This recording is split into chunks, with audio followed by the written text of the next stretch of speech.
I'd like to call the common council meeting together. Please stand for the Pledge of Allegiance. Gina, would you start us off? I pledge allegiance to the flag of the United States of America and to the republic for which it stands, one nation, under God, indivisible, with liberty and justice for all. Clerk Treasurer, would you please call the roll? Councilperson Alvarez? Here. Councilperson Pegorski? Here. Councilperson Geishhurst?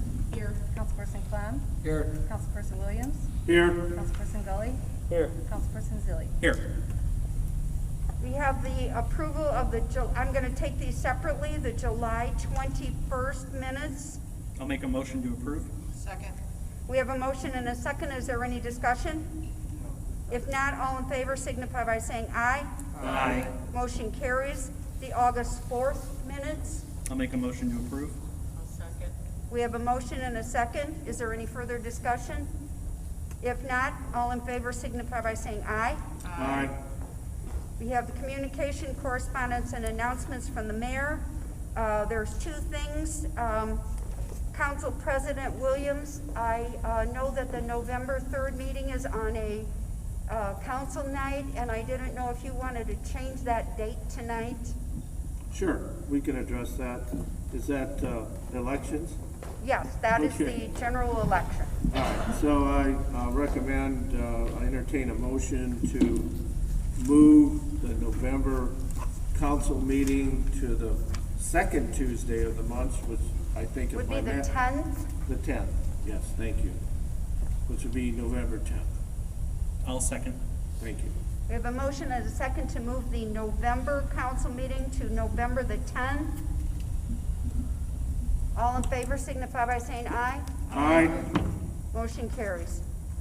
We have a proclamation, which is going to be read by Councilperson Gully.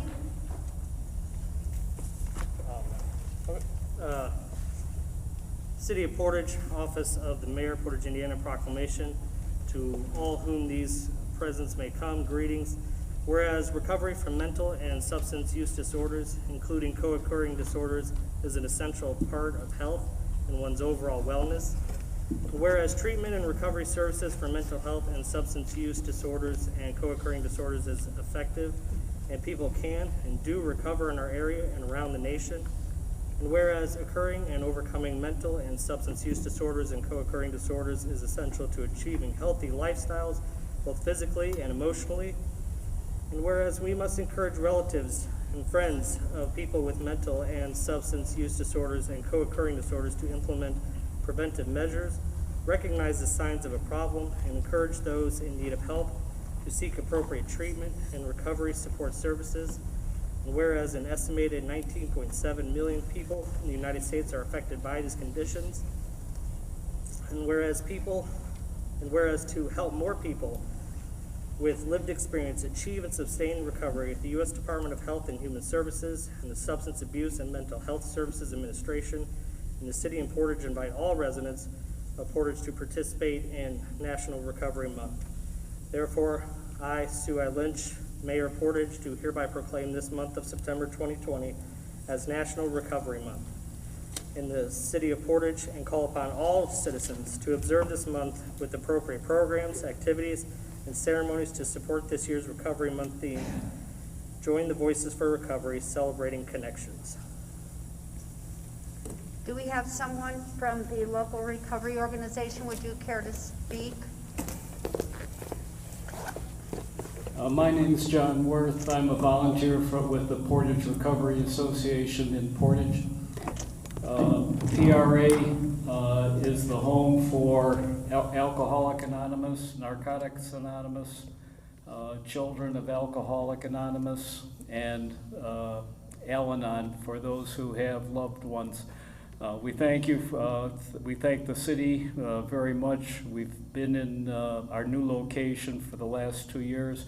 We invite everyone to come over and find out more about the Portage Recovery Association at 5965 McCausland in Portage. Thank you all very much. Thank you. Do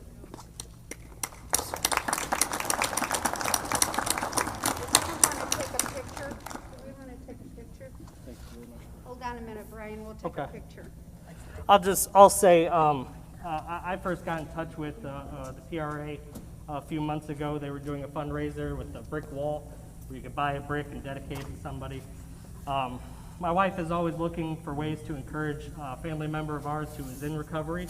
We'll be celebrating 9 years next month, and we are just so proud of them that they were able to take back control of their life.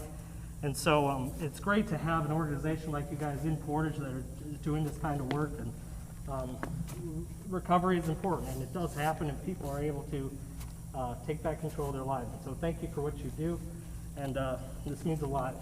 Thank you very much for having us.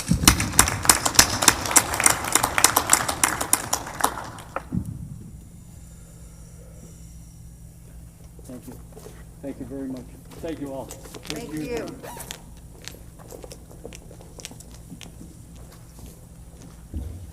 Is Pastor Sluter in the audience?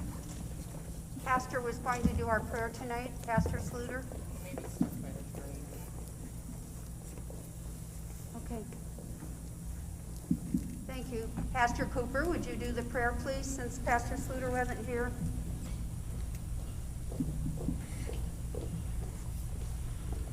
Thank you, Mayor. Let us pray. Heavenly Creator, God of our hearts and minds and spirits and the work that we do in the city, we ask your blessing this evening upon this gathering of our civic community, our government, and our citizens as we have gathered to talk and to share in this government that we have. Bless this body before us, our counselor, our mayors, and that they may make the decisions and be able to have that assurance of the support of this community. In the struggles that we have as a small city, we know, God, that your blessing is upon us, that you will abide in us with that spirit of peace, that spirit of growth, and that spirit of liberty this day. Through our Savior, Jesus Christ, we pray. Amen. Amen. We have the clerk treasurer's report. So I just wanted to make you all aware that I created an MVH fund number 203. It's a restricted fund that was required to be created in 2018, but it wasn't. And I also had to, there's a transfer further down. I don't think it actually required your approval since it was a statutorily required fund, but I would still rather it just be transparent. We are required to transfer in half of our MVH deposits, our distributions that we get from the state into that fund. So I reached out to the State Board of Accounts, and they said I only needed to go back to January of 2020, and that put us at about $318,000 that we needed to transfer from MVH to MVH restricted. The uses of the MVH restricted, it can't be used for payroll or anything like that. It's for the construction or reconstruction of roads. So this is something, Nina, that we haven't done in the past that you're correcting? Thank you. Thank you for catching that, clerk treasurer. Do we know, Nina, have there been others that weren't created in the past in the clerk's office that we're going to need to do? Do you know of others? So, well, no, but we do have a lot of fund numbers that are numbered wrong. Right. We really have to fix our chart of accounts. So that's what we're working on, and then we should dormant a lot of funds too in different appropriations. Okay. Where it's not needed. I appreciate all your work on cleaning up a lot of the books. And then as far as the budget calendar goes, Sue and I have been talking with Baker Tilly and trying to combine a bunch of information. So the budget hearings for the 2021 budget will be October 6th and October 20th. Clerk Treasurer Rivas, could you repeat that, please, a little louder? So I don't the think budget anybody heard it. hearings, the budget hearings for the 2021 budget will be October 6th and October 20th. Thank you. Thank you, Nina. We have reports of the city officials. Superintendent Wilkie. They're way back there in the back.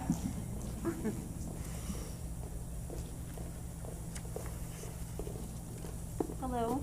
Hello. A few updates from our Parks Department. Our park office will remain closed, open to the public only by appointment until after September 25th or until further order of the governor. Masks are required to enter the building.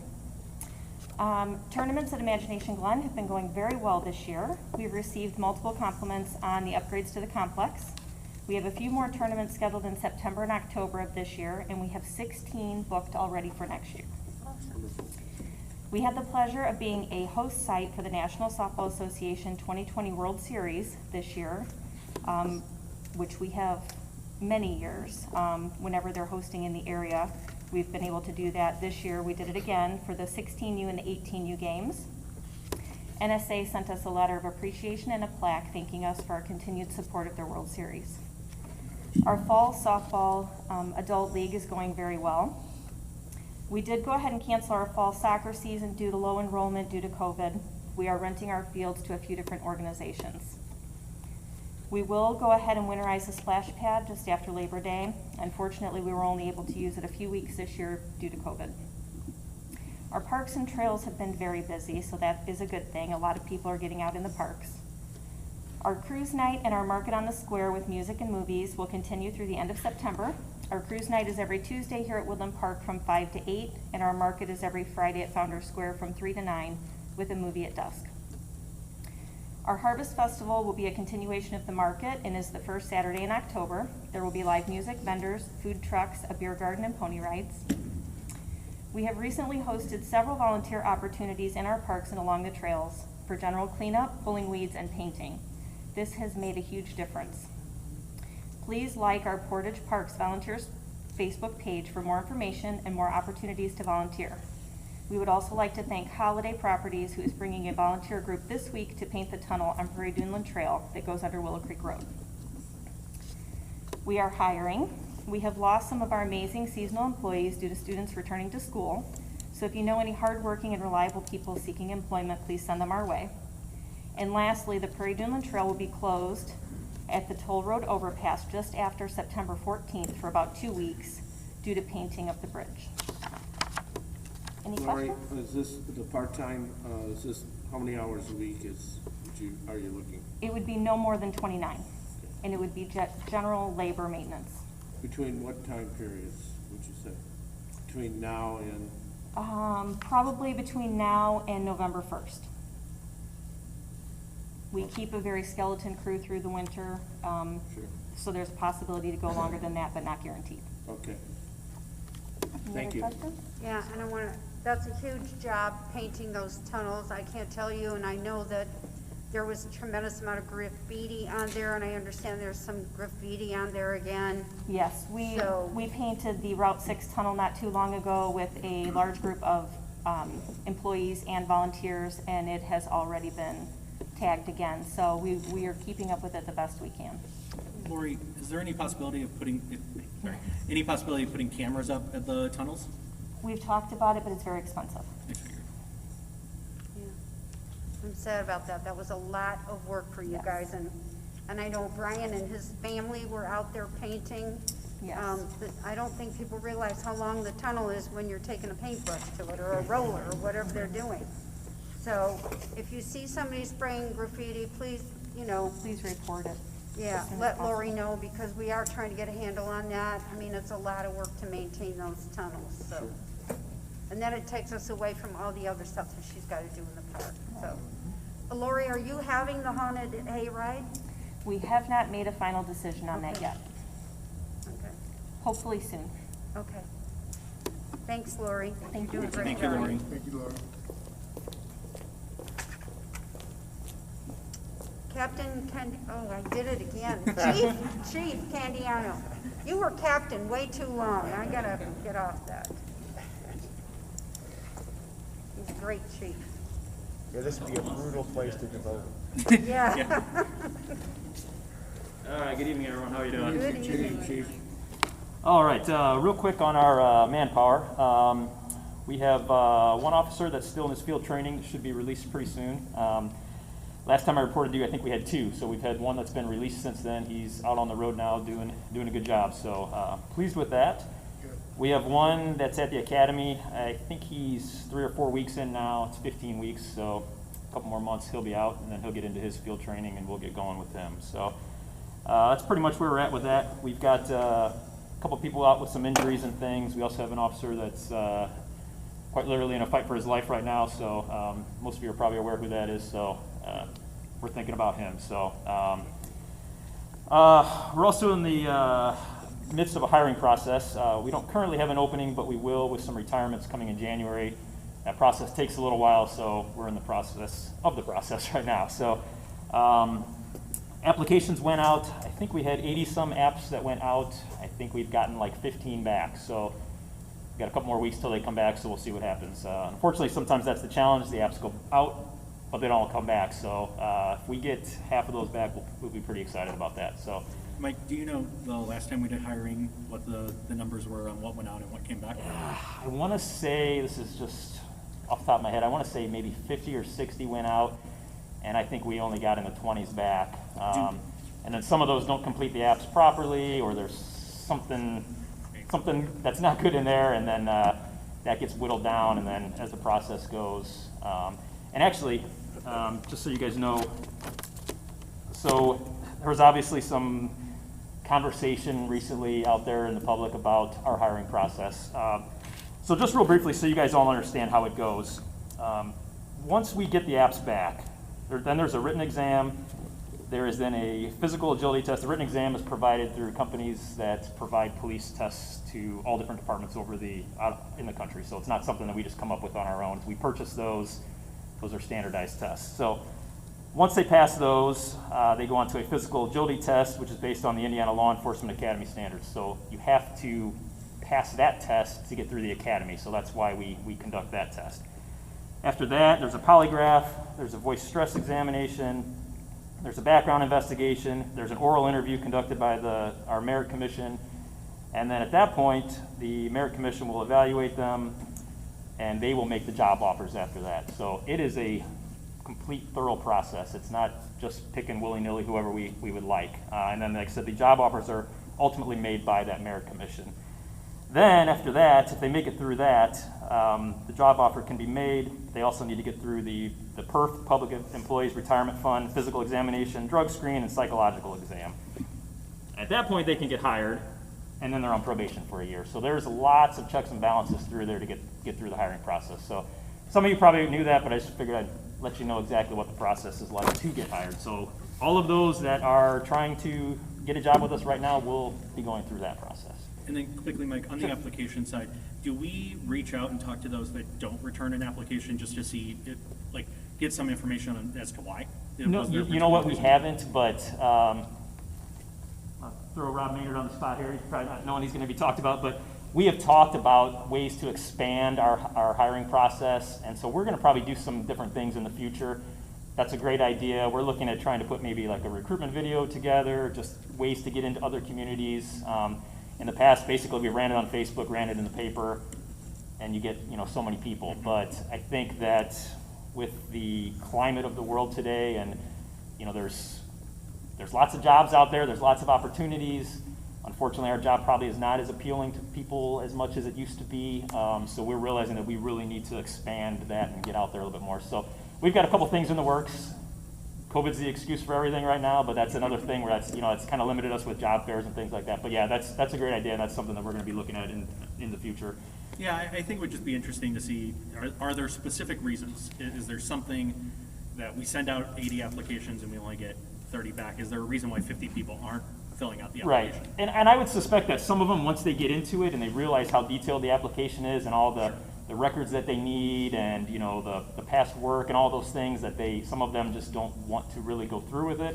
Sometimes when they see the physical test or the things, I think that gets some people off. Some people probably get jobs in the meantime. I think there's a lot of factors, but I think that's a great idea to really see if there's something that we're not keying on. So just one more. Yeah. Do we include salary information in those applications? We do. Okay.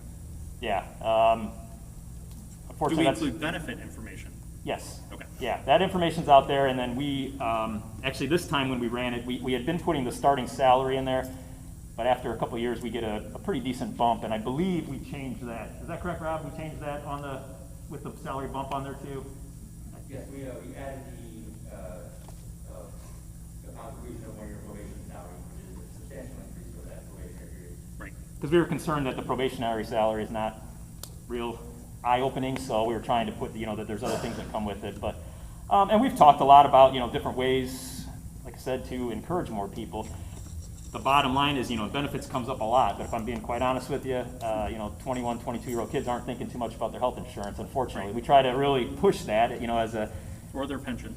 Or their pension, yeah. It's, I'm looking at what's right in front of me, and, and I probably did the same thing when I got hired. I wanted to know what I was making that day and, what the job was going to be. So that's all things that we're trying to get out there more, but yeah, those are things to consider. Thank you. So going along with that, we had a promotion. I'd like to recognize someone. Troy Williams, obviously our former chief, was promoted from sergeant to lieutenant a week or so ago. He went through the promotional process that was opened up when Lieutenant Grinovich retired. I think I spoke about him a couple weeks ago. So congratulations to Troy. He's now a lieutenant. He's on the midnight crew, so he's half of the officer in charge on that crew. We have 2 lieutenants on that crew. So I think I also spoke to you guys about us repartnering with Portage Township Schools. So since then, we have announced the officer. It's Trent Howard. He has started over there. They've actually got some work for him already, even with the e-learning. There's a lot of stuff that they've got going on. So he has started over there. I think Trent's a great fit for it. For those of you who don't know him, he did played some minor league baseball with the Orioles. Somehow became the police after that, but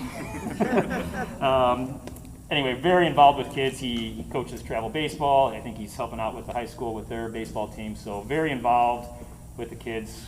Great fit. Happy to have him over there. Another thing we got going on, we recently had 5 of our newer supervisors graduated from supervisor school.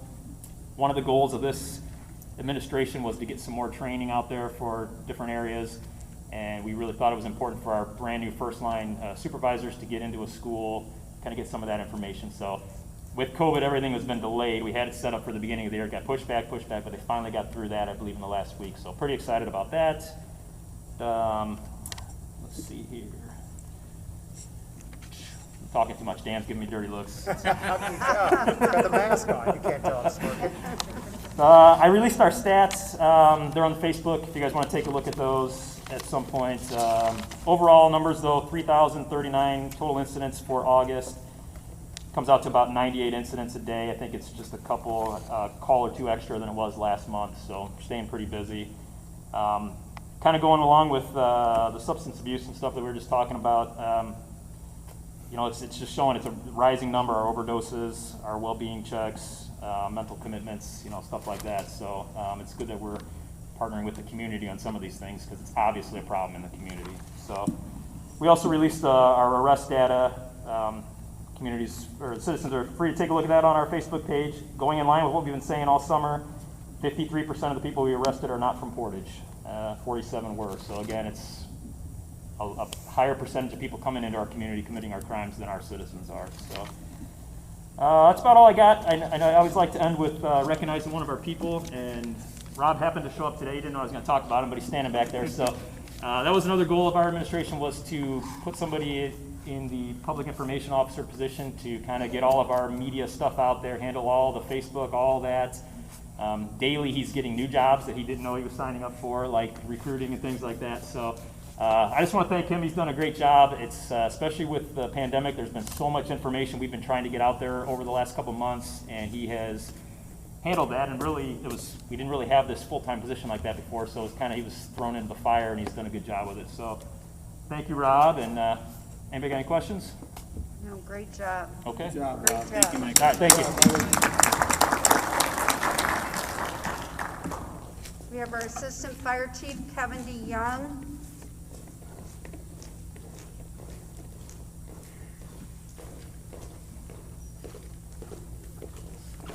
Good evening, everyone. Good evening, Kevin. Not a whole lot on our list tonight. I just got a few things to go over. As far as call volume in August, we came right back up.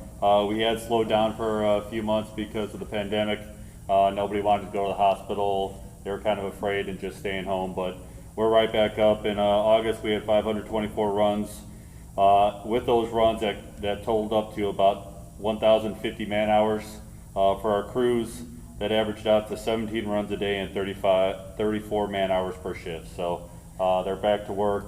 With the pandemic, anytime we have somebody who's possible COVID or COVID positive, we have to disinfect our rigs, change uniforms, take showers before we're ready to go on the next run. So definitely labor intensive with some of the stuff we're dealing with these days.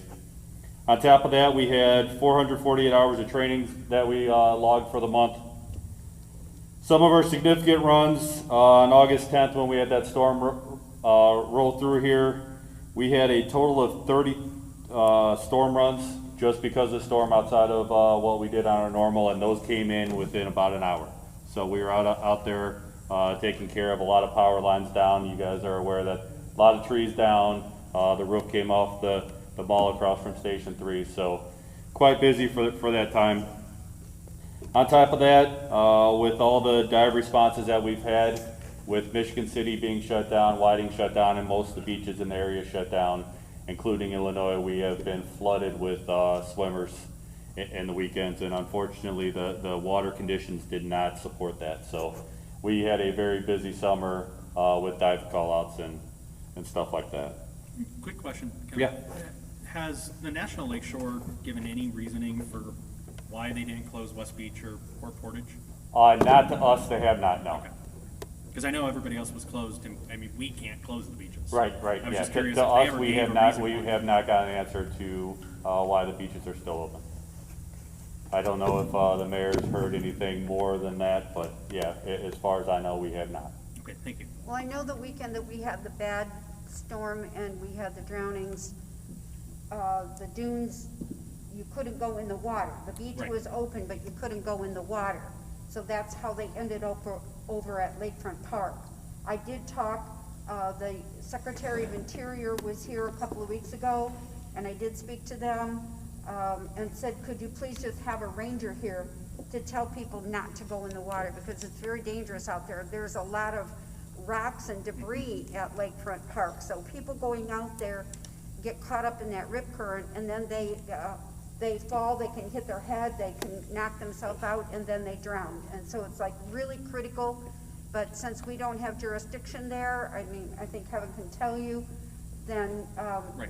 but we had our whole dive team out there that whole weekend, and Marine One out there, so didn't you have? Yeah, jet ski absolutely. out there? We've been on the weekends because we knew with all the beaches shut down that we were gonna get inundated with people from out of town.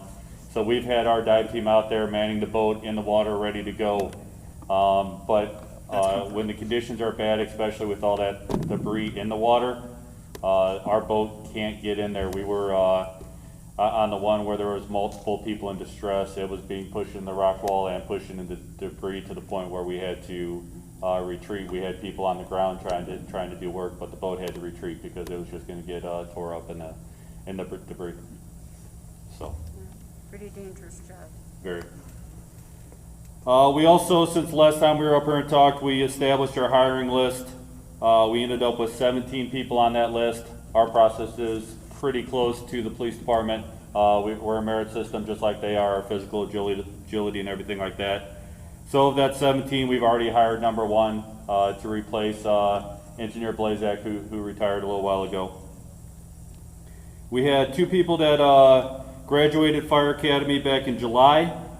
We had one that didn't have to go because he was a transfer from East Chicago and he had already went through that approved academy, so he never even had to go. And then this new hire that we have now, number one on the list, he will have to go next Fire Academy. We also currently have two people in our FTO program doing third man on the ambulance, learning their job before we can release them on their own. So we have two there. Other than that, they're doing great, working hard. Both the guys that went to the Fire Academy got great reports on their when they came back. If you guys aren't aware, Firefighter Crail from our department is the one that runs the Fire Academy there at the MAC. Does a great job with it. So,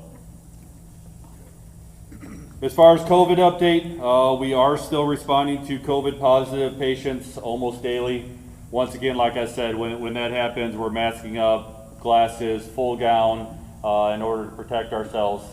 And you guys understand how hard it is to walk to the grocery store all masked up, and we're wearing the full N95s. They're taking care of patients, having to call in reports, possibly doing CPR and stuff, full gear. So I will say that the men and women of Portage Fire Department are earning their money and working pretty hard. I'm very proud of them. We did receive a COVID grant from, it's a part of the AFG supplemental. So what we use for operations and safety, vehicle acquisition grants and stuff like that, it's a federal grant. They did a supplemental COVID grant under that. We were awarded it.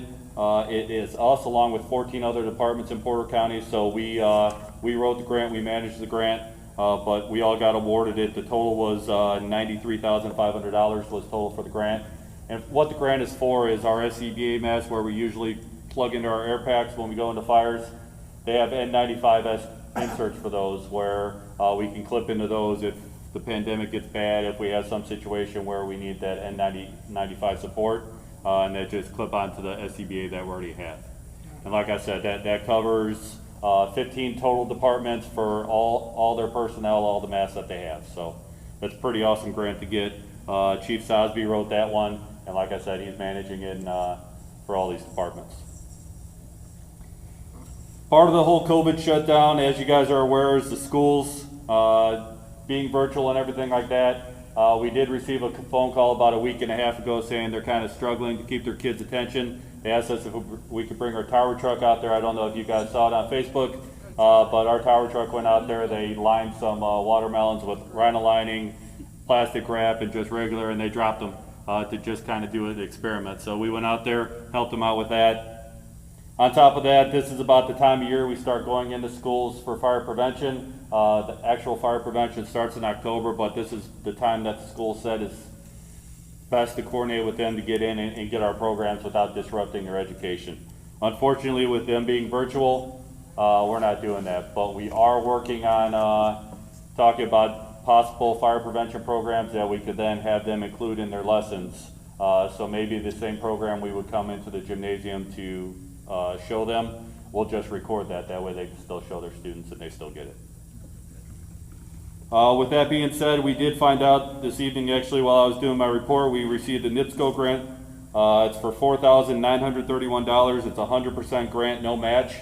And the purpose of that grant, the whole philosophy behind it is public safety education and training. So what we applied for was money to purchase cameras, GoPros, computer, and video editing software. The purpose of that is for programs just like that. We have our own Facebook page, our union has a Facebook page.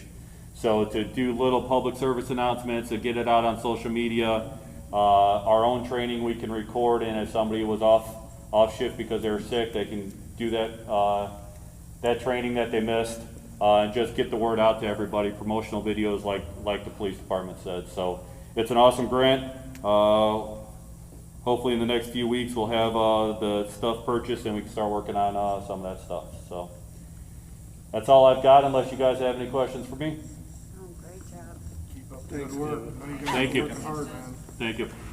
Just to let you all know that some of us did tour the MAC facility a couple of weeks ago, and if you get the opportunity to go out there, it's unbelievable.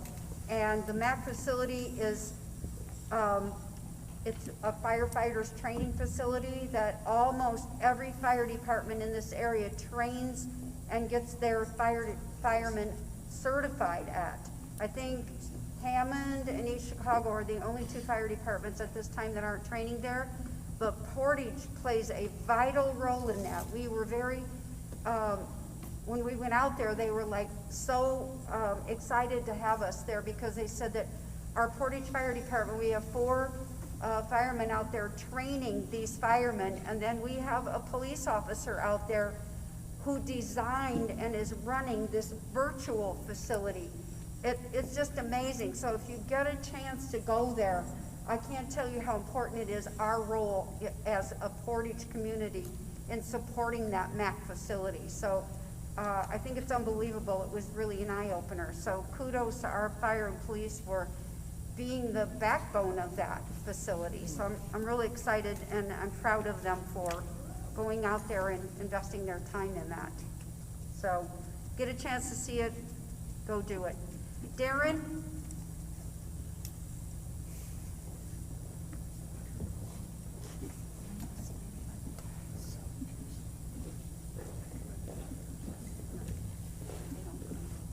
Evening.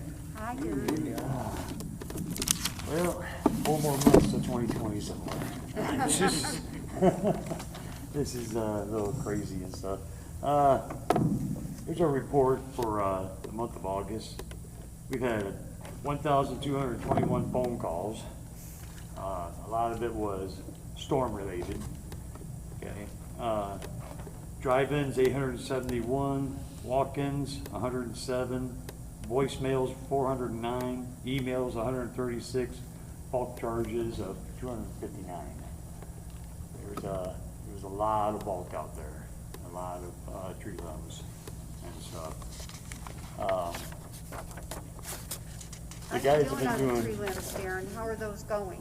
that's going good now. Yeah. Yeah, we're getting caught up finally, finally. Out of the 9 days since that storm, and I want to thank my mom for that one. She called me, she's like, Darren, I got a tree down. Well, I'm not gonna call Darren Cosby. Yes, mother, so I ended up being out there for 3 hours, putting up barricades everywhere. So,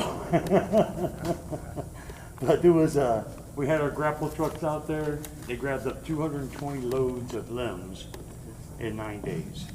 We had our 550s out there, which are miniature dump trucks, and they did about 121 loads. They did an excellent job. I also want to thank the Portage residents and Lake Station residents over on County Line Road. Tree was down, lines were down, and by the time we got out there to finally try to open it up, they was out there. So I really appreciate their help. So we're going to continue on. Bulk week started today. It's finally down. We was actually able to get done on time. But because after the COVID thing hit and everything, we were just trying to catch up. So it's actually down now. We've been doing our paint striping. So far, we got another 15 miles done. 306 gallons of paint was used, yellow paint, and 65 gallons of white paint to paint the arrows, crosswalks. We still got quite a few roads to do.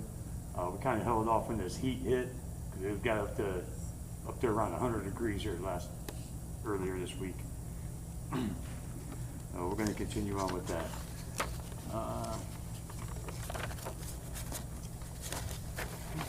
About it. And for those that didn't know, I was going to introduce myself last time, but I kind of got choked up because of the death of a coworker.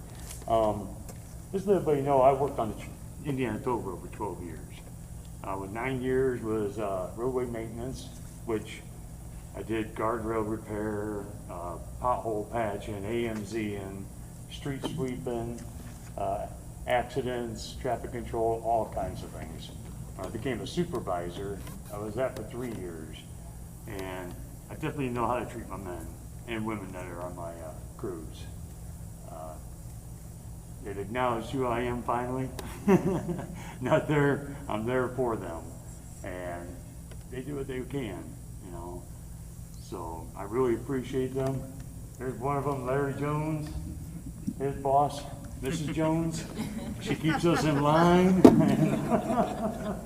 I really appreciate Larry right there, I tell you. But I'm really enjoying working here now. You know, it's been lovely. So I don't know if you have anything for me, but no. Awesome. Great job, guys. All right. Thank you. Great job. All right. We have the city attorney, Dan Whitten. So Mayor, I don't have a whole lot to, that I can report here publicly, but I've been dealing with of course, the litigation. Some we've read about, some we haven't. But we're staying on top of that. There's a lot going on in that area. I've been fielding a lot of employee-related questions, COVID-related questions, COVID pay-related questions, and Nina can attest to that. We've been sort of inundated with that and trying to figure out this, navigate through this Families First COVID Relief Act. But we're getting through it. So other than that, not a whole lot more that I can say at this point. Let's say, see you in court, is that what? See you in court. No, I won't see you in court, Mayor. Okay, thanks. There is no unfinished business. Did I miss any departments? I don't want to miss anybody. Okay, we have new business, the transfer resolution, 2017 Street Department. Scott. Okay, Brian, would you take that, please? Yep.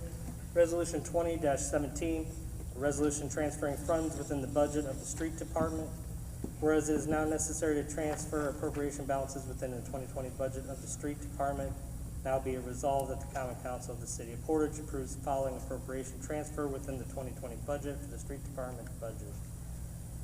Two, funds going to office supplies, $650, operating supplies, $40,000, equipment repairs, $25,500, and building repairs, $20,000 for a total of $86,150. Funds are coming from travel, $2,000, postage, $150, building repairs, $4,000, miscellaneous rentals, $5,000 for a total of $11,150, and then also coming from equipment, $75,000. Passed and adopted by the Common Council of the City of Portage. This day, the first day of September 2020. Let the record reflect that this has been read in its entirety. Motion to adopt. Second. We have a motion and a second to adopt. Any discussion? If not, Nina, call the roll. Councilperson Alvarez? Excuse me, yes. Councilperson Pegorski? Yes. Councilperson Geishhurst? Yes. Councilperson Clem? Yes. Councilperson Williams? Yes. Councilperson Gully? Yes. Councilperson Zilli? Yes. We have transfer resolution 20-18, sanitation department. Deb, would you take that, please? Sure. Resolution -18, a resolution transferring funds within the budget of the sanitation department. Whereas it is now necessary to transfer appropriation balances within the 2020 budget of the sanitation department. Now be it resolved that the Common Council of the City of Portage approves the following appropriation transfer within the 2020 budget for the sanitation department budget. Going to overtime, $9,800. Coming from travel of $800, postage, $3,000, $2,000, equipment repairs, $2,000, miscellaneous supplies, $2,000, a total of $9,800. Passed and adopted by the Common Council of the City of Portage, Porter County, Indiana, this first day of September 2020. Let the record reflect is read in its entirety. Motion to adopt. Second. We have a motion and a second. Is there any further discussion? Yeah, quickly, Nina. Question, can you explain what the B is? Yeah, it just says Sani B, it's I don't know. 101, 132, 22. Yeah. Oh, it just got, it just is there. It was, here, here's the original, which was Randy.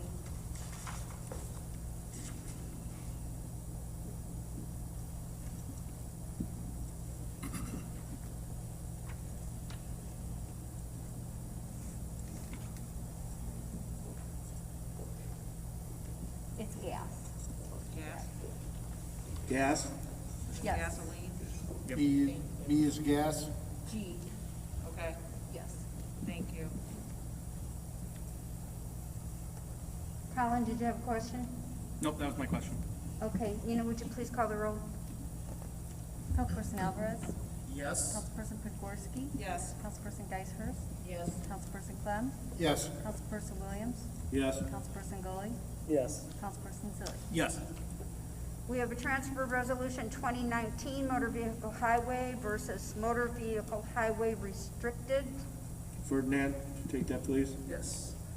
Resolution 20-19, a resolution transferring funds between the Motor Vehicle Highway number 201 fund to the Motor Vehicle Highway number 203 restricted fund.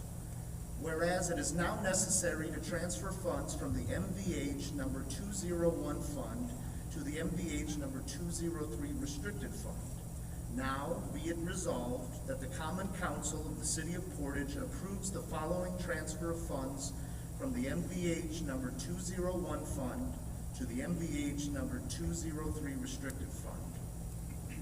To fund number 203, fund titled MVH restricted in the amount of $318,654.87 from fund number 201 entitled MVH Motor Vehicle Highway in the amount of $318,654.87, passed and adopted by the Common Council of the City of Portage, Porter County, Indiana, this first day of September 2020. Let the record show that the resolution has been read in its entirety. Motion to adopt. Second. Second. We have motion and a second. Is there any discussion? Is this to be in compliance with the state? Okay, thank you. Is there any further discussion? If not, Nina, call the roll, please. Councilperson Alvarez? Yes. Councilperson Zagorski? Yes. Councilperson Geisers? Yes. Councilperson Clem? Yes. Councilperson Williams? Yes. Councilperson Gully? Yes. Councilperson Zilli? Yes. We have the Housing Opportunities Resolution. Is someone here from Housing Opportunities? Hi. Before we read the resolution, would you like to explain a little bit about what Housing Opportunities is doing? Sure. So I'm Jordan Stanfill. I'm the CEO of Housing Opportunities. And so we're a local homelessness and affordable housing organization based in Valparaiso. And this is Cheryl Sharp with Milestone Ventures, and she's our consultant on the project working alongside us. And so what we have been working on for the better part of a year is to bring a project to the city of Portage in kind of two parts. One is we already have existing housing in the city of Portage, so we currently own and manage 38 apartments for people who are formerly homeless, have disabilities, and who are lower income levels. And so the first part of the project is to fully rehab and make them energy efficient, all 38 units that we currently operate here in Portage. And then also to add a new site in the city on Evergreen Avenue, at 6450 Evergreen, so right behind the Portage Resale Shop, to add 12 new affordable housing units and a kind of a community resource center on that location as well. And we've been working with the City Planning Department on the plans and everything like that. But as part of the process, we submit for funding to the Indiana Housing and Community Development Authority for funding in various parts, which is where Cheryl comes in to partner with us to make sure we can actually get funded. And there are various components to the competitive applications that we're working on. And so that's where this resolution comes in tonight. And Cheryl can talk about what we did to kind of solicit feedback from the city. And if you have any questions about the project in particular, happy to answer those and go from there. So for the funding that we'll be applying for, rental housing tax credits is the primary funding that we'll be applying for through the Indiana Housing Community Development Authority. And it's in a competitive scoring process in which there might be 50 to 60 applications and they fund less than 20. So going in, we know it's not great odds to get funded the first time around, but we try to look at everything in the competitive scoring application and do everything we can, dot every I and cross every T that we can to make it as competitive of an application as possible. And one area of scoring is a planning document that can be adopted by a local group, which Housing Opportunities has. They've developed a quality of life plan focused on the city of Portage. You've got a copy. I brought extra copies in case you didn't have them, but if you're familiar with it. So that's kind of the background for why Housing Opportunities took on this. The plan it was kind of strategic on their part because it does tie directly to the scoring for this renovation and new construction housing development that they're looking to do. And so we did a survey and got really good feedback from 164, I think, responses to the survey.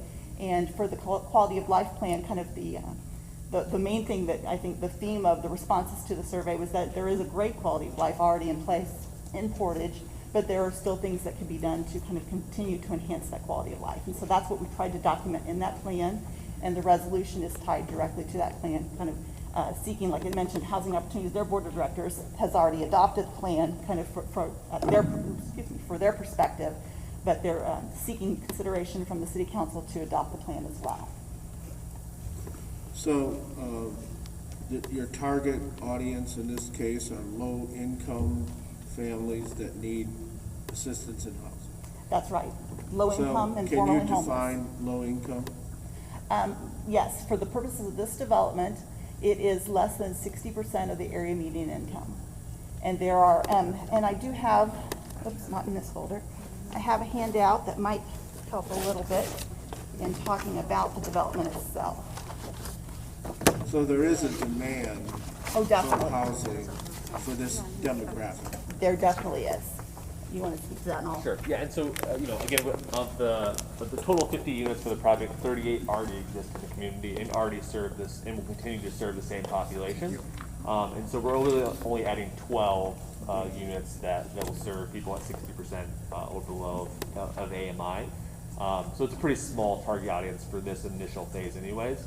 But again, the demand's already there. Our units run at almost 100% occupancy throughout the year across our entire portfolio. So we have housing in 4 different cities across Porter and LaPorte County. And there's various needs. So some of them are targeted at much lower income people, and some at the higher end of the low income spectrum, I guess. So none of the housing units that you're proposing are gonna be subsidized? So we're not providing any new subsidized housing. So of the 38 units we already do, 30 are somewhat subsidized. So they don't get a direct subsidy. It's not Section 8. Okay. So it's a different subsidy it covers our operating costs so we can allow affordable rents to be charged. So the new construction will not be. So the lion's share of the rent is paid by the renters? Yes, correct. And for the new units, it will not be subsidized at all. Just like the construction to actually build the housing is where the subsidies come in. But it'll be a set rate for rents going forward. And you're seeking this resolution to strengthen your opportunity to get the grant? Absolutely, yep. So it's again a competitive scoring application. And so adopting this allows us to score higher and gives us a better chance to have the project get funded. When do you anticipate the grant will be, the awarding of the grant will be announced? So the applications are due in just 2 weeks from today, and then we'll know in January of 2021 if we get funded. Okay. Thank you for answering those questions. Yeah. For the community building that goes along on this property, what kind of programs do you offer there? And is that open just to the people in your housing, or is that open to the community at large? Yeah, so it'll be open to the larger community. So that's been a great part of working with Brandon with the Portage Resale Shop, who, you know, him alongside Shannon Burnhans at the Portage Y, that really helped us kind of get this phase of the project started by talking about this land they have there. And as part of it, we wanted to make sure we had some community space that wasn't just for our residents, but also had some programming and other opportunities for people in the community. Shannon with the Portage Y is committed to providing some food programs in that space. Brandon's talked about doing some of their volunteer trainings and board meetings in that space as well. Porter Stark is going to offer services on site, so we'll have office space, a small computer lab, an exercise room, and then a bigger classroom style setting for some programming. NEO has also committed to doing some programming in that space for our clients in the community at large. And then other groups who are interested in utilizing the space, we're happy to bring them on as we kind of develop that plan and get that in place. But really we want it to be a place where we can offer services for our residents and people in the community, and have that flexibility for people to come in and utilize those services, and also possibly get connected to the services we already offer that maybe they're not aware of. Well, personally, I just think this is a great effort. Thank you. And I hope that you have success in getting your grant. It's important that we consider all demographics of the city and try to accommodate them. So I'll take the resolution, if I may, Mayor. Resolution number 20-19. Resolution by the Common Council, City of Portage, Indiana, regarding a quality of life plan. Whereas the quality of life plan with a target area that encompasses the City of Portage has been developed. Whereas the plan includes the following goals, which focus on ways in which guiding principles interconnect with practical approaches for continued improvements to the quality of life in Portage. Number 1, image and character. A stronger, more memorable civic identity, enhanced by involved citizens, well-kept neighborhoods, quality retail and workplaces, attractive transportation corridors, and distinctive public gathering places. Number 2, health, wellness, and recreation. A higher level of health, and well-being for the people who live, learn, work, and play in Portage. Number 3, housing choices.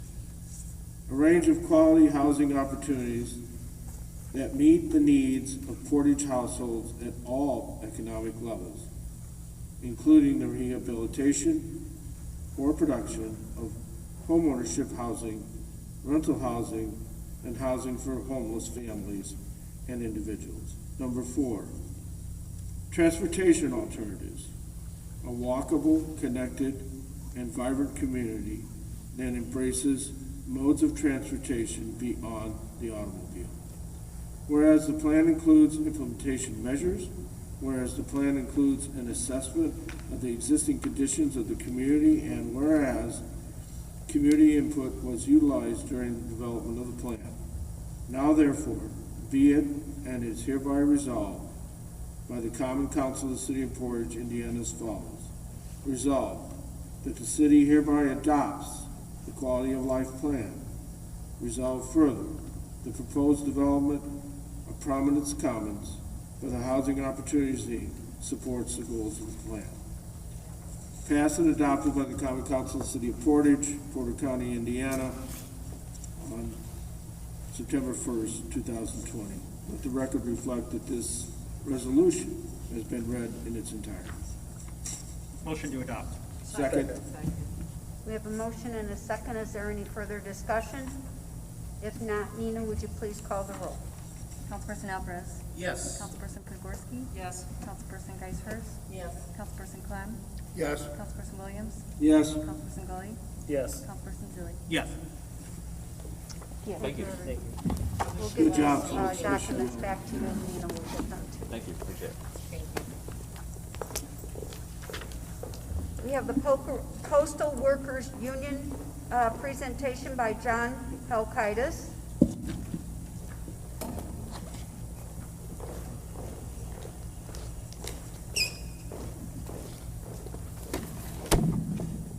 Would it be okay if I lower my mask? Yes. Thank you. This is killing me. Good evening, Mayor, City Council members, citizens, and thank you for letting me make a presentation here tonight. I'm here to ask for your help and cooperation in a critical matter like affecting the Postal Service in the country. Let me give you like a brief background on my story. I graduated from high school 17, turned 18 a few months later, confused, didn't know what to do, come from a very poor immigrant family, 9 children. The good thing about it was we had separate bedrooms. All the boys in one bedroom, all the girls in the other bedroom. And you better not go in my parents' bedroom unless your hair was on fire. So I worked menial jobs for 2.5 years, got a chance to take the civil service exam, passed it, and was hired as an indefinite substitute, which meant that they could get rid of you at any time. There was no overtime, it was all straight time. If you had a day off, they could change it at will. But I made it through. Worked 2 years, got drafted, came home, went back to the post office, and stayed there for 41 years. I retired in 2003, and it was a career that I always loved. I found my place, and I was proud to be in uniform. So that's a little about me, but I'm speaking for all the letter carriers and for the public. We are faced now with this coronavirus pandemic that's a worldwide crisis. Postal Service is in crisis because there is no money that is budgeted for this pandemic. We are off budget. There's no money appropriated for the Postal Service from the government. To date, 80 postal employees have died from the coronavirus, and thousands have been infected. This is not the first time we faced a crisis, but not to this extent. If you remember back about 2000, we were faced with anthrax where crazy people were sending anthrax through the mail to politicians and government officials. It wasn't long after that Ted Kaczynski, who was known as the Unabomber, was sending exploding bombs in letters and packages to government officials and politicians. All of this cost the Postal Service unlimited amounts of money simply because they had no way of knowing what was in these packages in the mail. So they had to set up separate buildings and tents to screen the mail, bring in dogs, bring in equipment that could sense this kind of thing, and it delayed the mail because everything that went to a government official or a politician had to be screened. So recently, Families First Coronavirus Response Act was passed, which provided for, that was in a result of the daycare centers closing down, schools closing down, parents who were disaffected because they couldn't come to work, had no place to take their children or get them educated.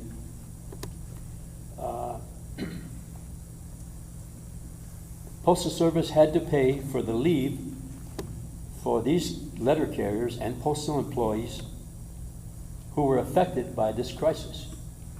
That meant that if they were affected, or if the daycare center was closed, or the school was closed, parents could apply and receive 80 hours of leave under this Coronavirus Act. So remember, we were off budget. It came out of the Postal Service monies. $2 trillion for the CARES Act went to businesses and unemployment. Nothing went to the Postal Service. A joint task force between the USPS and the 4 major unions to ensure that there would be no delay of mail-in ballots was formed. And I'm happy to announce tonight that the new Postmaster General, Louis DeJoy, has pledged that he will remove, you've seen in the media, like and on TV, how they're taking out the blue collection boxes all over the country. This didn't start in the last 2 or 3 months. This started about 5 years ago. And I never believed in conspiracy theories. I always deal in facts, not rumor or gossip. I served as my branch president for Gary. Our branch, our local represents 4 major cities in this area. All of Gary, Portage, Lake Station, and Maryville. This is not a partisan issue. This affects everyone, whether it's a Republican or an independent or a Democrat or a communist or a Green Party. I don't care. Every citizen in this country is affected by this virus and the dilemma that the Postal Service is facing. So we hear talk about the administration talking about how rates are too low and how Amazon, we should be charging Amazon quadruple rates for parcels. That's a lot of misinformation. The Postal Rate Commission sets the rates for the letter size and circulars, flats, and parcels. By law, the Postal Service cannot accept mail that they lose money on. Okay? Postal Service is in the process of replacing 180,000 long life vehicles. That's the trucks that you see on the streets delivering mail, these right-hand drive, aluminum body on an S10 chassis. They're 30 years old, they're falling apart. 2 months ago in Portage, one of the letter carriers coming back to the post office on his route, right front wheel rusted off, the right front, and it was on the spindle. It's a great thing that he didn't have an accident or hurt somebody else or himself. But we have the largest civilian fleet in the United States. We are now in the process of replacing all those vehicles. That's going to be phased in this year and next year. Again, post office responsibility. Portage, Indiana has 17,362 deliveries. We have 26 regular carriers and 4 CCAs. I'm going to take you through, because the Postal Service has so many acronyms. CCAs are City Carrier Assistants. They are assistants to the regular workforce. They come in at $17.29 an hour, no benefits, no health insurance, and no assurance that they will be kept on as regulars. It takes approximately 2 to 3 years, depending on what size office you're in, to make regular.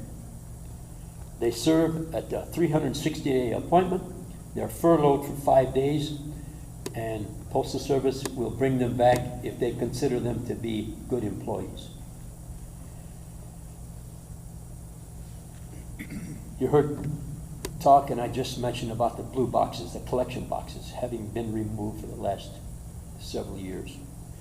They have also removed, the administration now, 670 high technology processing equipment from these major facilities that process the mail. Last month, the Postal Service implemented a program called ESIS, Expedited Street Afternoon Sortation, which meant, and you've heard talk in the press again and on the media about how mail is being delayed. This program was set up so that the letter carriers come in, check their vehicles to make sure that they're roadworthy and that they start, case up their mail, what little they have in the morning, get their parcels, and leave for the street. You're talking a half hour, as opposed to an hour and a half. Okay. When they come back in the afternoon, in about 2:30, because they had little mail to deliver, so they're finishing earlier, they will case up that mail that was curtailed or left behind because they're instructed to leave it. That program was rescinded as of yesterday. Postal Service announced with the union that they were going to stop the program, which makes us all happy because there won't be any more delayed mail. I got to tell you that, I'm very passionate about the Postal Service and what it's done for me, coming from a poor family. And when I think about all the things that, excuse me, what we do and how we compare to the UPS or the FedEx or DHL, all these delivery companies that are salivating in the hopes that the Postal Service will be privatized. We deliver to the bottom of the Grand Canyon by mule team. We deliver in Alaska by snowmobile. And remember, 6 months out of the year, it's total darkness in Alaska. Okay? We deliver to the barrier islands off the coast of Georgia and the Carolinas by motorboat. Until about 12 years ago, we were delivering in Appalachia by horseback. But we are the United States Postal Service, and that's what we provide, a service. All the other companies, delivery companies, are in it for profit. Postal Service is there to break even, not to make a profit, just to pay our way. If you've ever had a loved one or a relative in the service and you send a letter to an APO or an Army Post Office or an FPO, which is a Fleet Post Office, you put a 55-cent stamp on it, which is today's price. And it went anywhere in the world, wherever they were stationed. I remember when I was in the Army, in the middle of the jungle, if you wrote free where the stamp goes, it comes back to America. No other company does that. We provide mail for the blind at no cost by sending out Braille recordings, audio recordings. I'd like to introduce a letter carrier who is a CCA, a city carrier assistant, who is very low on the seniority list, having been here just over a year. Worked 2 jobs, was able to buy a home in Portage recently. And through her diligence and hard work and good thinking, she was able to do that. We're hoping that she's going to make regular soon. Hannah Spence, Hannah, would you stand up?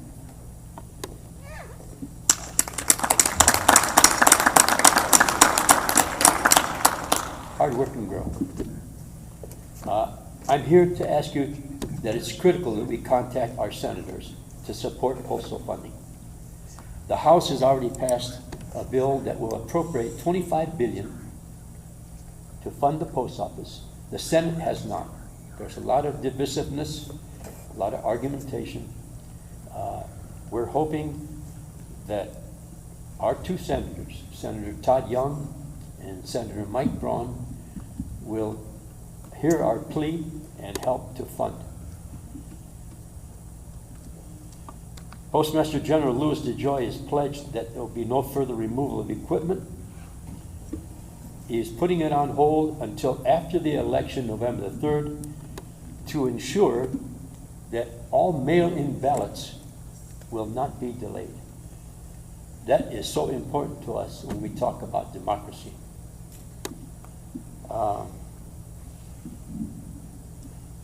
Post office is older than our country. Formed in 1775 when we were still 13 colonies. It wasn't until a year later we declared independence from Britain. And we celebrate that every 4th of July. We're 245 years old. And it's so important that the framers of the Constitution were brilliant in that no other government agency or company is mentioned in the Constitution except for the post office. Article 1, Section 8 establishes that only the legislature, meaning the Congress, has the authority to establish post offices and post roads. Congress created this mess when in 2006 they enacted a law under then President George W. Bush that required the Postal Service, no other company, no other government agency, to pre-fund for the next 75 years future retiree health care.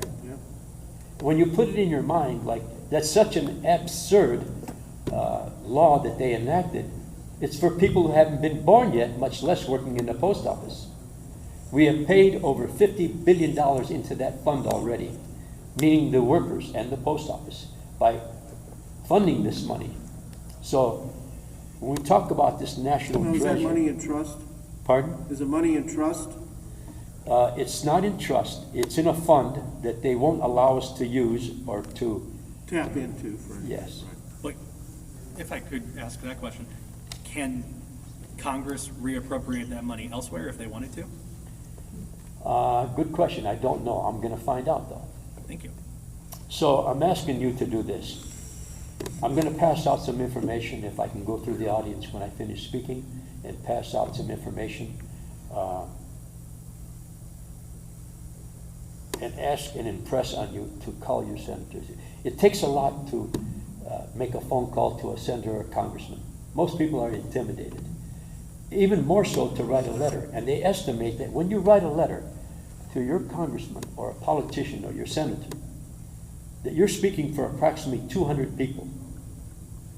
So I wrote both my senators on July 23rd. I have yet to get a response. I called both of them again today, left a message in their office in Washington, D.C. I called Pete Visklowski, who is on board and has always supported working families in addition to labor and unions, okay? I don't care if you belong to a union, if your employer treats you fairly and you're happy where you're at. But I do believe, like, in a living wage and fair benefits. And when I think about people, they don't save emails. They save love letters, okay? So buy a book of stamps, write to your congressmen and your senators and ask them to support this. So Thank you again for Thank letting you, me George. speak. I just want to say thank you for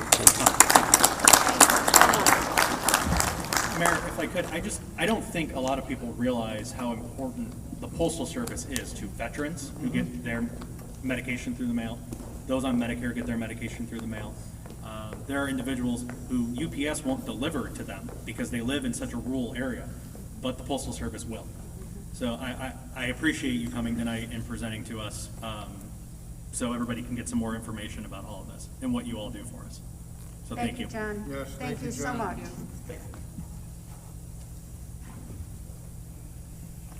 We have a presentation by Dr. Shauna Finley, who is with our new diversity group.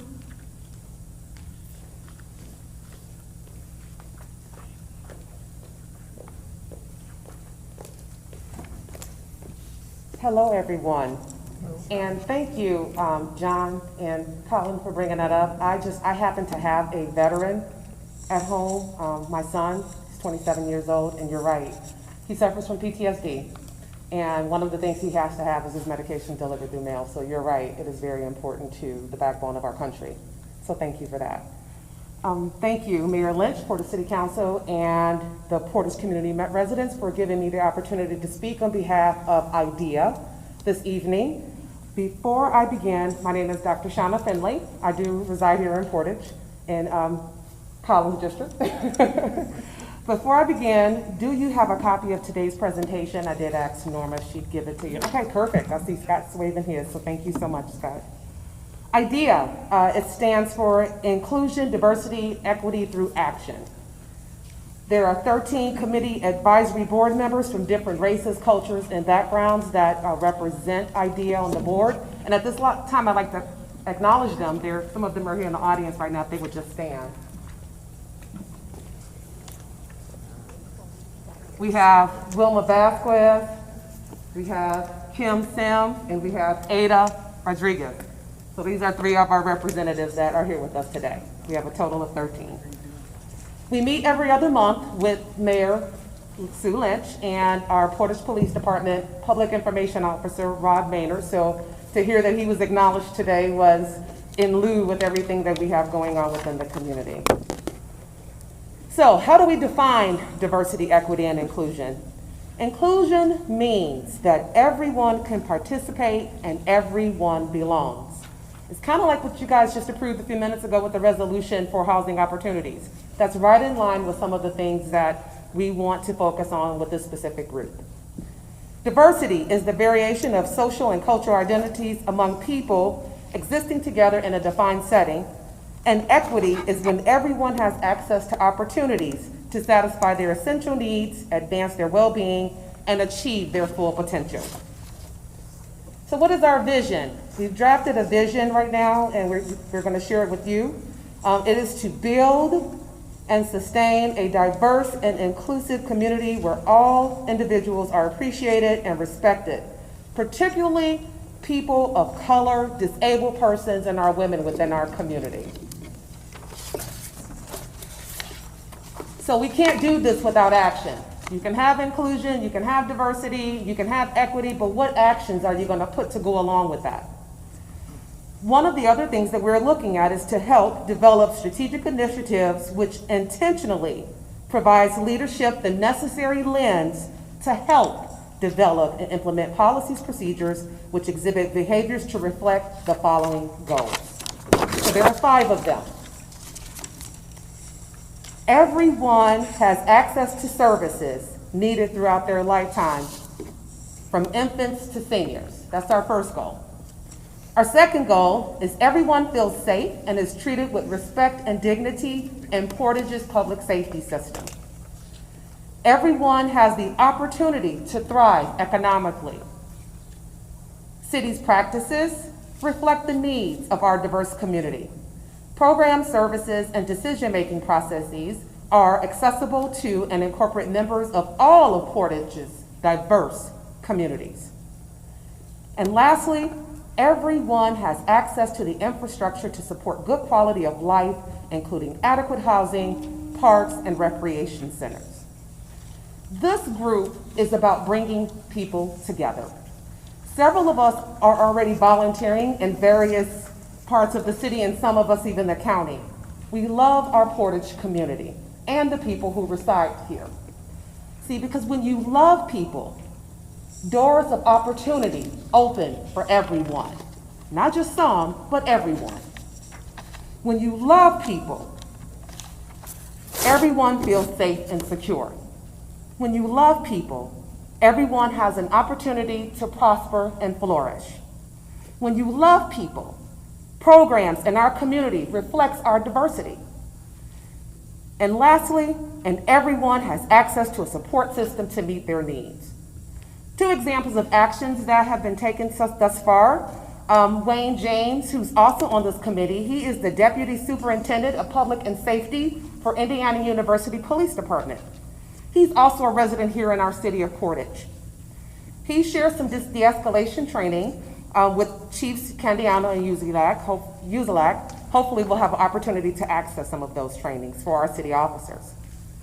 Our Portage City Attorney, Dan Whitten, is currently reviewing police policies so they are reflective of current and present times. We will continue to meet to discuss the details. This is just the beginning. Thank you for your time this evening. Thank you, Dr. Finley. Does anybody have questions for Dr. Finley? I'm back. I moved too fast. Questions? No, I don't think I have a question. I have a comment. Company I work for, we hired a DEI director specifically to help our company with diversity, equity, inclusion. So I think it's absolutely fantastic that the city's putting something in place now. I think corporate America has been moving in this direction, and it's time that cities and communities keep up. Yeah. Agree, 110%. The company I work for as well, we have a DEI training focus. We have to keep this lens in front of all of us. Well, and I think over the years, the face of Portage has changed, and we now need to reflect who we truly are as a city and not single out specific groups of people. We have to reflect who we really are as a city. I think it's important to go forward with that kind of mentality. Absolutely, and that's all about equity. So Dr. Finley, please keep us posted on the progress that you're doing, and any way we can help as a council, we'll try to step up and do that. I appreciate that, Mr. Williams. I do. Thank you so much. You're welcome. Deb, did you have a question? I did not. Okay, I thought you said something. Covered it. Okay. You're on the ball. Thank you all so much. Have a good evening. Thank you. Thank you, members of the committee, for coming tonight. I know it's been a long night, and we get entangled in our conversation, so thank you so much for coming and being here. We have introduction of ordinances. We have zoning ordinance 2008, amending chapter 90, article 5 of the City of Portage Municipal Code, entitled zoning map. Gina, would you take that, please? No, she won't. Gina had to leave. Gina had to leave. She Well, had a I'm family right on top of things. She had a family emergency, Scott. Oh, my gosh. All right, well, Scott, would you take that, please? Ordinance number 20-08, an ordinance of the City of Portage, Indiana, amending Chapter 90, Article 5 of the City of Portage Municipal Code, entitled Zoning Map. Be it and hereby be ordained by the Common Council of the City of Portage, Indiana, as follows. Section 1. This ordinance shall amend Chapter 90, Article 5 of the City of Portage Municipal Code and accompanying zoning map in the following manner.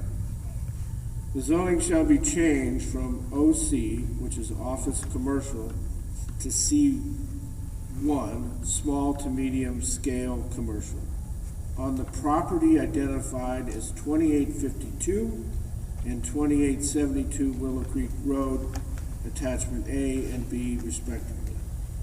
And let the record reflect that this ordinance has been read in its entirety.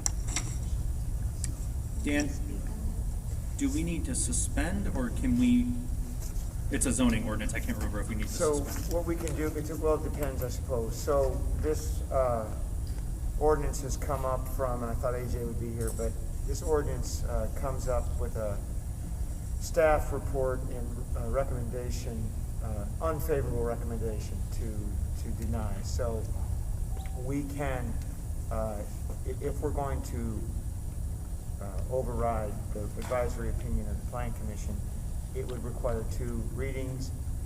I would suggest that you do one tonight and one at your next meeting.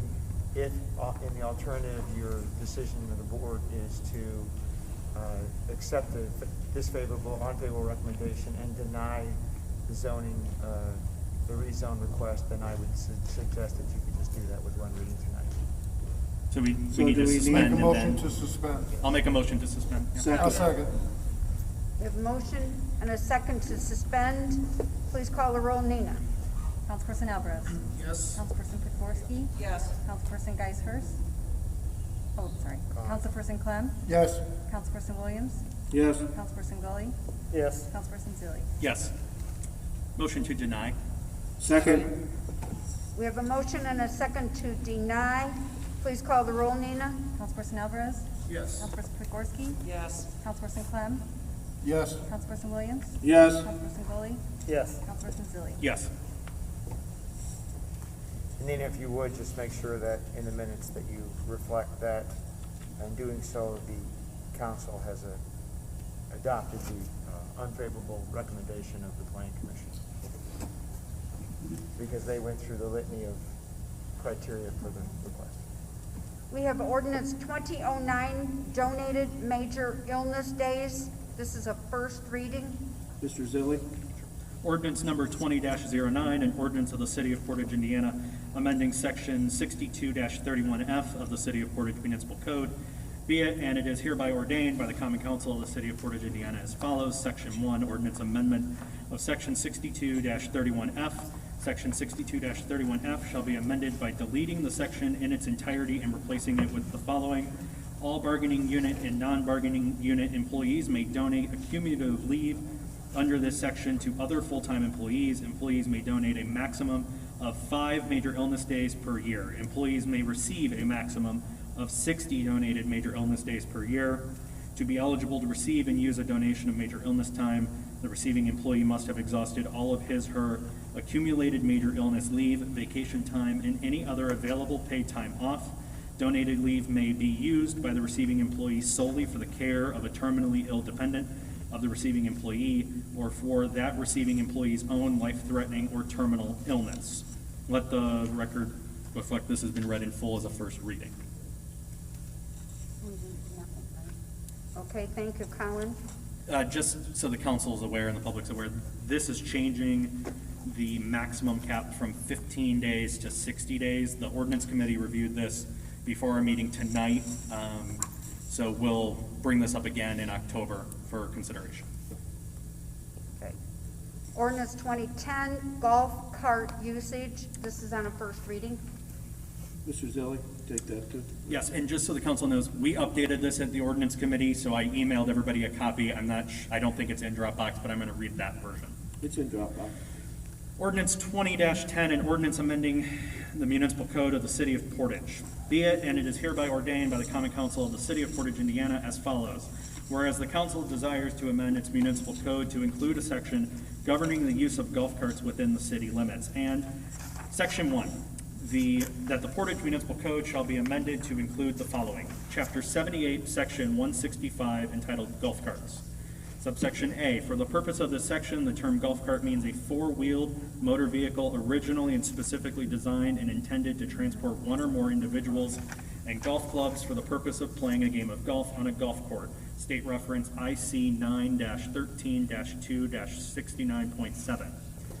B, the term vehicle under this article shall include golf carts. C, except as hereinafter otherwise provided, the operating or parking of golf carts as defined herein, whether powered by battery, fuel engine, or otherwise, and commonly referred to as golf carts, shall only be operated upon City of Portage's residential roads, streets, and thoroughfares, and shall not be permitted on major thoroughfares or highways, and shall be prohibited except insofar as such golf carts are registered, equipped, and operated in full compliance with the following. 1, the owners or lessees of golf carts must register each golf cart with the police department of the City of Portage. 2, when registering the golf cart, the owner shall obtain a golf cart use and parking permit, which shall be prominently attached to and displayed on the upper left rear of the golf cart. 3, the annual fee for the golf cart permit sticker shall be $40, renewable every year, payable at the City of Portage, Indiana Police Department. D, the owner of a golf cart requesting a vehicle permit under this section of the code shall, at the time of application and prior to the issuance of a permit, provide and/or certify to the following. 1, proof of liability insurance coverage for injuries arising from the use of the golf cart in the amount of $25,000 or more. Additionally, proof of such liability coverage must be available in the cart or carried by the operator at all times the golf cart is operated on the roads, streets, or thoroughfares of the City of Portage. 2, certify that the golf cart shall only be operated by a licensed driver or by any person 15 years of age or older with a valid state identification card on their person while operating the golf cart and while in the presence of a licensed driver over the age of 18. Owner shall execute a written certification that the owner will ensure compliance with this section of the ordinance. 3, certify that the operator of the golf cart will observe all traffic laws applicable to the operation of a motor vehicle. 4, certify that the golf cart has been equipped with a rear view mirror, brakes, a slow-moving vehicle sign affixed to the back of the golf cart. All golf carts shall be equipped with headlamps, a horn, and tail lamps visible from a distance of 500 feet. State references IC 9-21-1-3. E, enforcement. The police chief or his or her respective designee is authorized to enforce the terms and provision of this ordinance. F, seasonal limitations. Golf carts shall only be operated between March 1st and November 30th. Golf carts may not operate any time when there is 1 inch or more of snow accumulation. G, penalties. The first violation of this section shall subject the owner and or operator of the golf cart to a fine of $100. A second violation of this section shall subject the owner and or operator of the golf cart to a fine of $150. A third violation of this section shall subject the owner and or operator of the golf cart to a fine of $200 and revocation of their operating permit for a term of 1 year from the date of the third violation. Let the record reflect this has been read in full as a first reading. Can we discuss it? Yes, you certainly can. So, is there any discussion by the council? I'll just say, the ordinance committee met on this as well. We went through what Stacy had provided to us from another town and updated it quite a bit at the ordinance committee. So we'll bring this back again in October. Dan, if you and Stacy can review this in the next few weeks just to see the changes that we had made and make sure we're complying with state regulations on this. Certainly, and just to, I took this draft, the original draft from a ordinance that I wrote for another municipality that I represent, and it was there was a lot of discussion, a lot of form fitting to that community. So this was just sort of a starting block for you guys to start discussing and identifying things that might be particular to Portage, you know, and what your thoughts and desires were for the golf cart usage. So I sent my draft to my wife. She corrected the grammar and the spelling, so spared you guys that indignity. And so that's what you have, and then of course the changes the committee made tonight. So yeah, we will review it again. If you have any further questions or changes or things that might pop into your brains, feel free to holler at me and we'll go through them. And Thank you, Dan. I know Scott and Ferdinand weren't at the meeting, Debbie was, but just some of the changes we made. For example, we we made the fee $40. We changed some of the language around who could operate a vehicle to allow someone that isn't licensed with a licensed driver. We added a horn, for example, a seasonal limitation. So we don't have people operating them in the middle of winter or when there's snow on the ground and snow plows are out, and some penalties that increase with violations. So we made a few changes at the ordinance level, and we'll bring this back in October. Awesome. And one other thing, this would be effective January 1st, 2021. So we may pass it, but it won't be effective until next year. I want to thank the ordinance committee for addressing those issues. I know on another topic, you are going to address the fireworks ordinance as well. Take a look at that. Yep. Appreciate your work on that. And Mayor, if I could, the ordinance committee will continue to meet monthly before the city council meeting. So we'll get that notice, Nina. So is this an effective notice then? Yes. Okay. Yeah, that the ordinance committee will meet 5 o'clock here at Woodland Park before all the council meetings, so the first Tuesday of the month, and to review these ordinances. And if we don't have any business, we'll obviously cancel the meeting. Stacy's has kind of been centering lately on the dangerous animal ordinance. I know she's had meetings with the ordinance committee and with the police department, so when that thing gets, and the county animal shelter, actually. When that thing gets a little closer to finished, we'll get it over to you. I know she talked to you, Colin, Yes. Yep. about it, so. I want to commend Stacy, Dan, Brian, and Pat for their work on the ordinance committee. There's a few things to clean up, just some old stuff that predates this council, predates 1985, that we just need to update in our code to conform with state law. So we'll be bringing a lot of these in the next few months as we start to update our code a bit. I think one of the concerns I had and that we discussed, Scott, was that maybe when we're talking about you can drive the golf cart on this road but not that road, it's going to get more specific. They're going to develop a packet that when people come to apply for that permit, it will be very specific about where they cannot drive that. That's good. I think that's. Because I was concerned that rules and when you regs. say roads and thoroughfares, that some people might not understand that Airport Road is not a road that they could drive a golf cart on. So Yeah, I think that's it needs important. to be much more specific when you're handing out a packet to somebody so that they know they cannot drive their golf cart on that road. Good point, good point. So And the neighborhood use packet, only. pardon? Neighborhood use only. Yeah, A good rule is if the road has striping on it, you can't operate a golf cart on it. It has to be a neighborhood street, which aren't striped, so. but I think for the sake of our residents, it Right. needs to be spelled out very explicitly, so they will be handed a packet. Okay, we have reception of remonstrances, petitions, and memorials by the public. If you would like to speak, please step forward to the mic, state your name, and you have 2 minutes.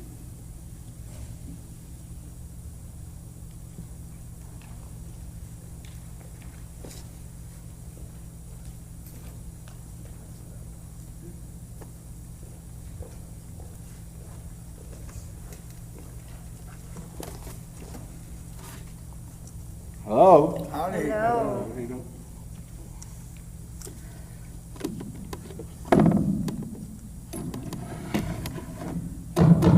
The mic's working because I don't, you guys are not using the mic. Do they work? Oh, okay then. Good. Because I'm hard of hearing, and I'm sure that those of us that are hard of hearing would appreciate if you guys would just talk on the mic. Thank you. And, Can you sing? See? And now with the mask, makes it harder as well. But I love, I've been in Portage already for more than 25 years. And this is the first time that I see in city council someone that looks like me. And I would like to welcome that individual. And I love to see all my Democrats sitting down here. Thank you very much. First, I'd like to recognize the Department of Streets and Sanitation for the great work they did on cleaning up after the bad storms that we had. I thank you very much. You guys did a wonderful job on cleaning up, and a lot of us neighbors also pitched and helped each other on cleaning the yards and the streets. So the community came together, and that's real good.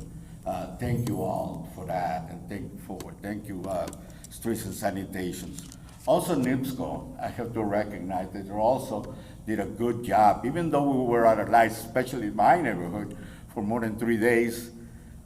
But they had almost the whole town out of power. So they also did a wonderful job on bringing us light.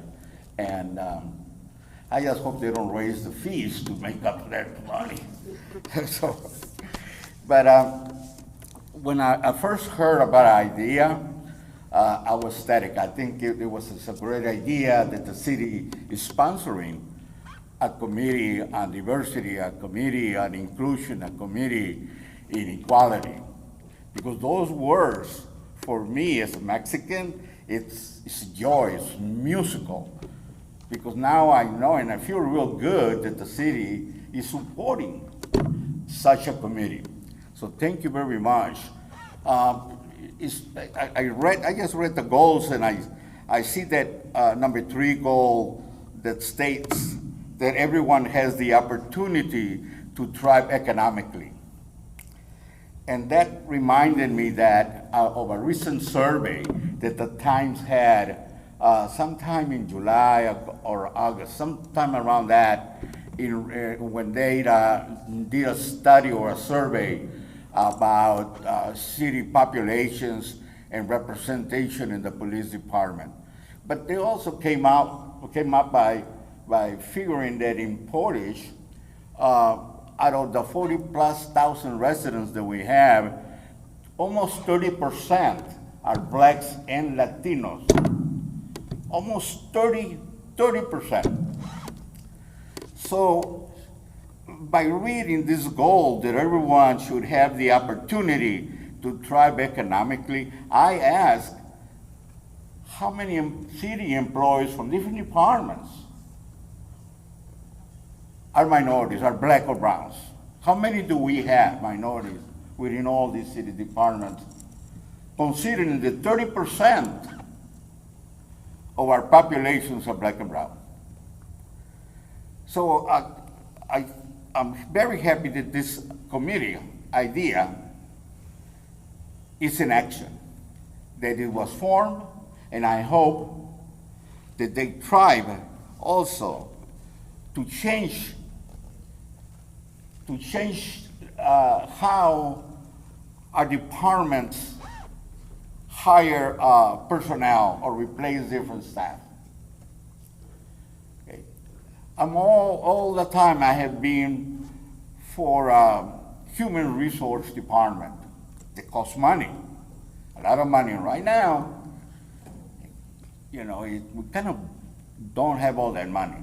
And our mayor, I know her for some years already, she's one of those persons that counts her pennies.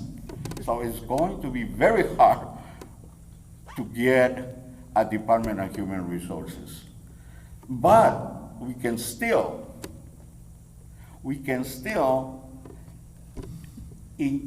have our different departments to reach out and hire qualified minorities, black and brown folks. Because when I see it in the city departments or other departments, I don't see a lot of people that look like me or darker than me. So I welcome idea. I welcome, and I'm very happy they're here. And I don't know how the membership is nominated, and I wish to volunteer. And I don't know the process. I guess I'll talk with Chana and see how I can be a little active. I don't have too many more years in my life, and one meeting a month or whatever, or coming over here and congratulate you guys. I think I can do that.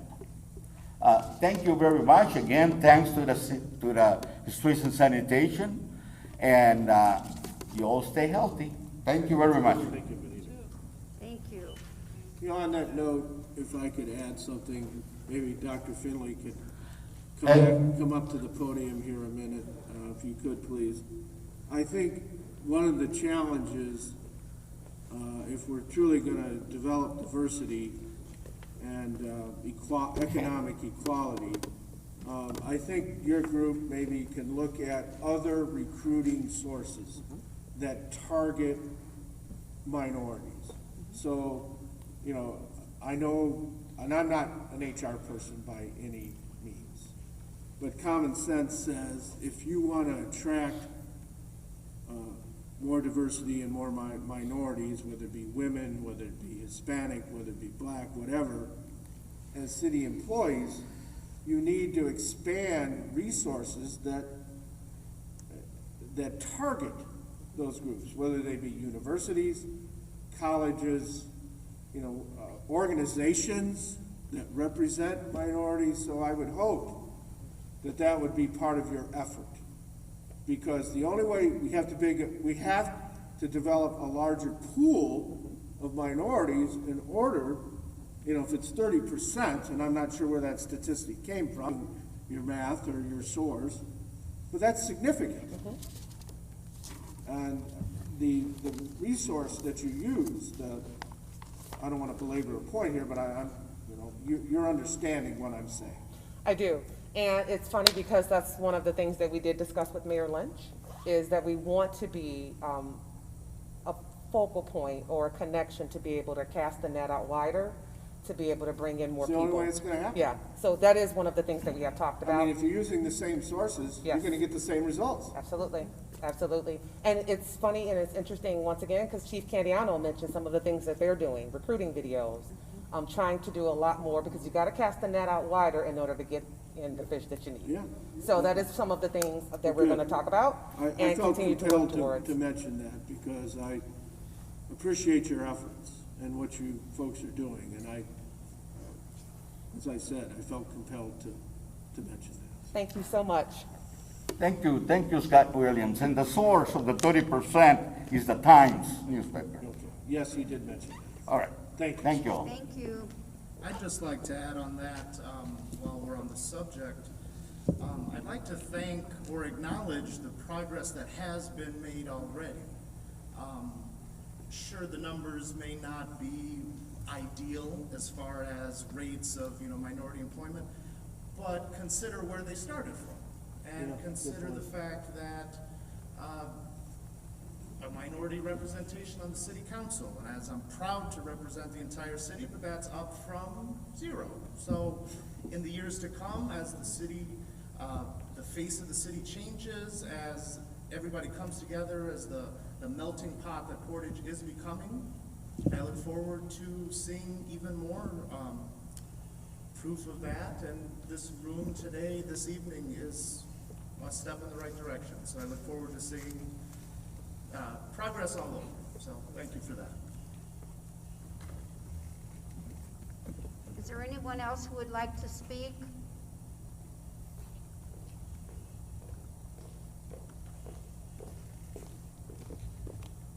Good evening. My name is George Townsend. I'm a Portage resident. I'd like to bring an issue that I brought to Mr. Williams' attention in a previous email.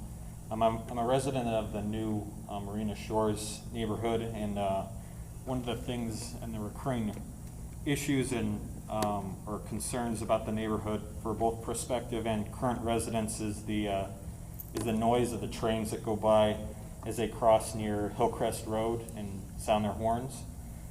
So I wanted to bring it to in front of the city council, because not only are the crossings, one of them in Portage according to Google Maps, but also because I think it represents an obvious improvement for both Ogden Dunes and Portage residents to establish a no horn zone, which must be established by the municipality with the Federal Railroad Administration. So I wanted to bring that up and to hopefully get some improvements that will require both cooperation between the Ogden Dunes and Portage cities. Yes, Mr. Townsend, I do remember your email, and I think I responded, and I have gathered some information from the FRA, Federal Railroad Authority, on the steps that need to be taken, so I will move that up the priority list and take a closer look at it and share that with my councilman. Okay, appreciate it. Thank you. Dan, just a quick question on that. Do we know that they're both in the city? Because I know when we were talking with Nick D, the crossings were in Ogden Dunes.